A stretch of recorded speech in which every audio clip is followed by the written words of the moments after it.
So I treated myself this year for Christmas. Got myself a catch can for 88049. I got the Steeda kit. This is what it looks like. It looks very similar to like a water separator and an air compressor system, like a big 3-stage. So I don't know. There's got to be something special in there, but this was, roughly about $100. I'm trying to figure out where to mount it. I can't just put it on the firewall because there's so much crap in here. This is not a, ground off restoration where I could, take off everything. There's firewall is, especially with the AC line, that kind of puts it. So I went ahead and just got this extended bracket here, and probably just going to put it right about here, somewhere around there, in the back to where it's not resting on the AC. So if you understand about a PCV valve, it's positive crankcase. I think most everyone knows what it is. This is the valve that's in the back of the lower intake. It has a big rubber thing that goes into it.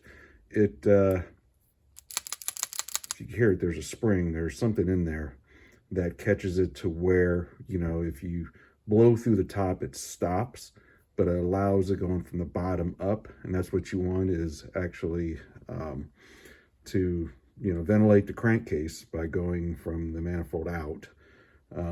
But thank goodness they put a, check valve in there to where, if you're running boost like I am, I mean, this is going all the way back, that, it stops the pressure from going back in there.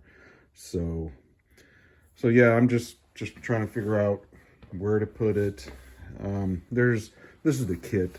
I showed you the valve, but it comes with a whole bunch of different fittings, I think for 3/8 and 1/2 inch hose in it, and they give you a little bit of 3/8 inch hose to go with it. So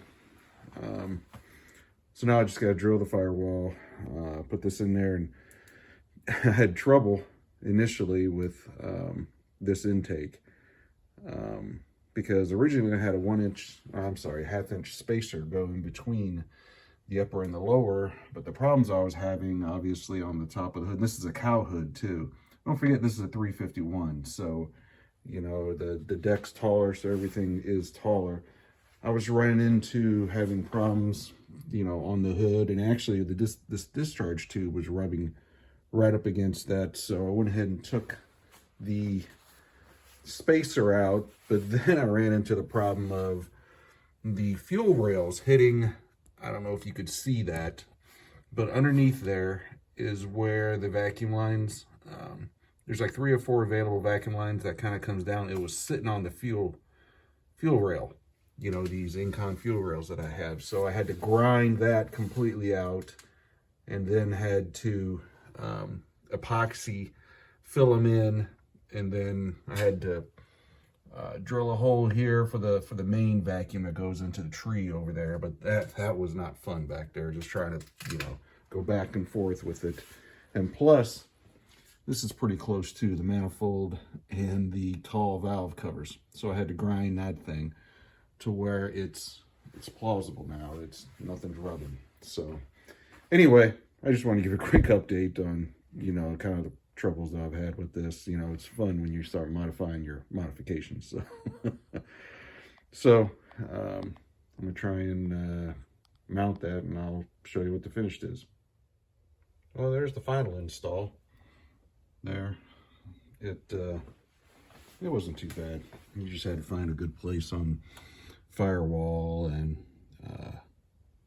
run your lines. The one on the left is coming from the PCV valve, and then the right side is going to the intake. And you can't see it though, but on the top of this catch, I guess it's a jar actually, has an arrow that goes that way. So that's your flow that you want. So anyway, I think it turned out okay.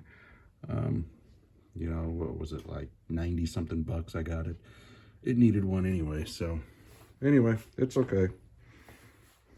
I kind of wish there was black fittings from the cam to the lines instead of the white ones. There are black ones, but they're 1/2 inch lines for 1/2 inch lines. So, oh well.